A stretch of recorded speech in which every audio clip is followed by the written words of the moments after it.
यार ये कौन सा? अरे भाई साहब, क्या चाहिए आपको? अरे मुझे प्लास्टिक पाइप चाहिए था। हाँ तो सब मिलेगा ना यहाँ पे, क्वालिटी प्राइस रेंज सब मिलेगा। बताइए चाहिए क्या?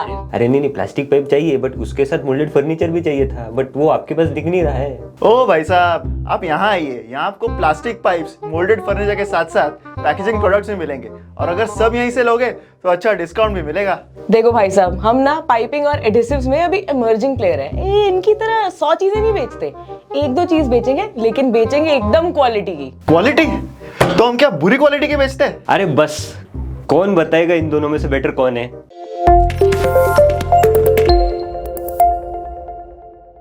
मदार, तुमने वो कहावत सुनी है, क्या कहते हैं उसे? Jack of all trades master of none. ये पाइप इंडस्ट्री के लिए मेरे को बिल्कुल ठीक लग रही है। तुम ये सुप्रीम इंडस्ट्रीज को ताना मार रही हो क्या? वैसे मैं सुप्रीम इंडस्ट्रीज की बात कर नहीं रही थी, पर अगर तुम कह रहे हो तो ठीक है। I don't invite criticism from stocks that trade at a valuation of 100. अरे वाह, संडे पॉडकास्ट की बात और मंदार जी ने वैल्यूएशन इतनी शुरुआत में ना कही हो ही नहीं सकता। हाँ तो वो इम्पोर्टेंट चीज है ना, तो क्यों ना हो वो डिस्कस। बट मंदार सीरियसली, ये सुप्रीम का पोर्टफोलियो इतना ओवर डाइवर्सिफाइड है ही क्यों? Over diversification you see is not good, चाहे वो स्टॉक्स की हो या प्रोडक्ट की। पर इतना जल्दी क्यों कंक्लूड करना कि over diversification is bad? I mean supreme ने अपने रिस्क कितने डाइवर्सिफाई कर रखे हैं ये देखो तुम। They are not dependent on one single industry for their growth, multiple industries में है। ऐसा नहीं है मंदार, ग्रोथ का स्कोप ना एक सिंगल इंडस्ट्री में भी बहुत होता है। तुम एस्ट्रल के नंबर्स देखो, तुम्हें खुद पता चल जाएगा। अरे मेनली पाइप्स ही तो बेच रहा है एस्ट्रल, और कितना ग्रो कर लेंगे इसमें? मंदार, पाइप इंडस्ट्री की एप्लीकेशंस कहाँ है पता है तुम्हें? मैं बताती हूँ। देखो, इरिगेशन में है, ऑयल एंड गैस में है, और ये दोनों ही जो सेक्टर्स है ना, इनका पोटेंशियल जो ग्रोथ का है वो बहुत ही ज्यादा है। इसके अलावा रियल एस्टेट में भी है।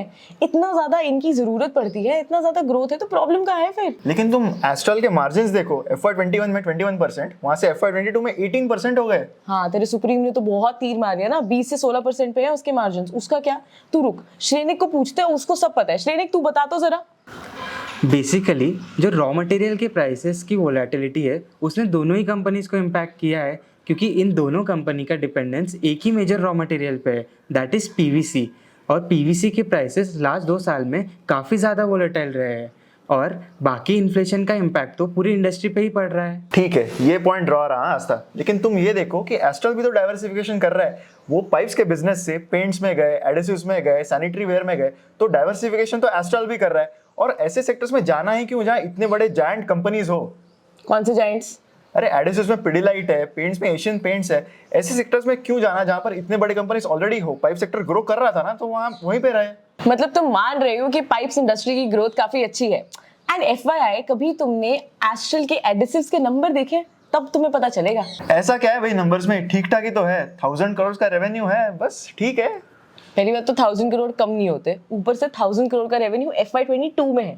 7 साल पहले सिर्फ 300 करोड़ था। हाँ, ये बात तो बिल्कुल सही है। एस्ट्रल का अडेसिव्स बिजनेस में पिवट काफ़ी स्ट्रांग रहा है, और इतना ही नहीं, इनके इंडिया में 3 प्लांट्स है जो सिर्फ अडेसिव्स और सीलेंट बिजनेस को केटर करते हैं, और इनका आगे का ग्रोथ भी काफ़ी अच्छा नज़र आ रहा है। इनफैक्ट मैनेजमेंट भी इस बिजनेस को काफ़ी सीरियसली ले रहे हैं। ये हुई ना बात मंदार, ये पॉइंट हुआ मेरे फेवर में, सो नॉट न्यूट्रल। और मार्जिन्स की भी तो बात करो। मेरे मार्जिन्स मंदार, एस्ट्रल का जो EBITDA मार्जिन है ना, वो 12% है। एंड पीडीलाइट का पता है कितना है? कुछ 16 से 18% होगा। लेकिन पीडीलाइट बिगेस्ट प्लेयर भी तो है, और एस्ट्रल न्यू एंट्रेंट है, तो न्यू एंट्रेंट के हिसाब से 12% कमेंडेबल है यार। अरे ये भी तो एक नया प्रॉब्लम है कि एस्ट्रल न्यूअर एंट्रेंट है। एस्ट्रल इस बिजनेस में सिर्फ 25 साल से है, whereas Supreme Industries is there for more than 60-70 years.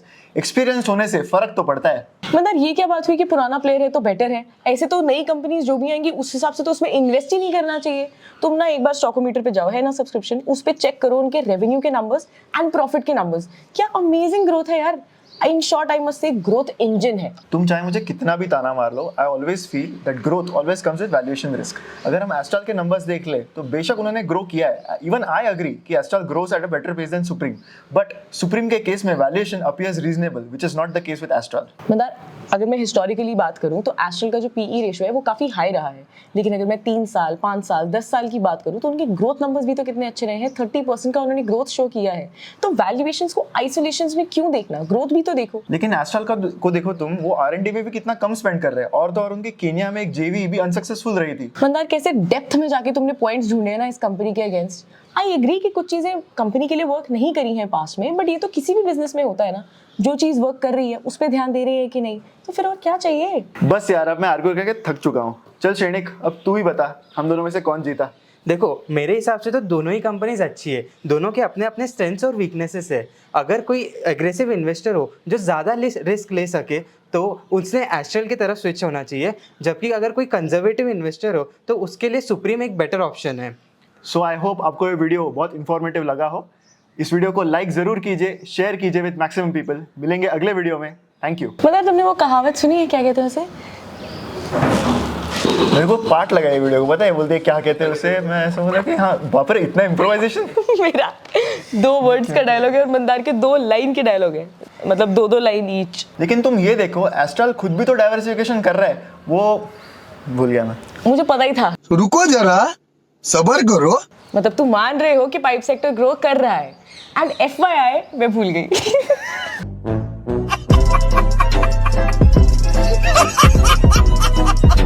अरे वैसे तो मुझे क्या चाहिए था, फर्नीचर। अरे बस कौन बताएगा दोनों में से बेटर कौन है? अरे बस कौन बताएगा यार दोनों में से बेटर कौन है? फिर से हाथ ऊपर है। हाँ वही वो अभी वो करूंगा ना। असल माइक पे ना। नहीं सॉरी। BTS ले लो। क्वालिटी तो हम क्या बुरी क्वालिटी की बेचते हैं? यही इतना ही हो पाएगा यार मेरे से, मेरा टपोरी हो रहा है यार मैं।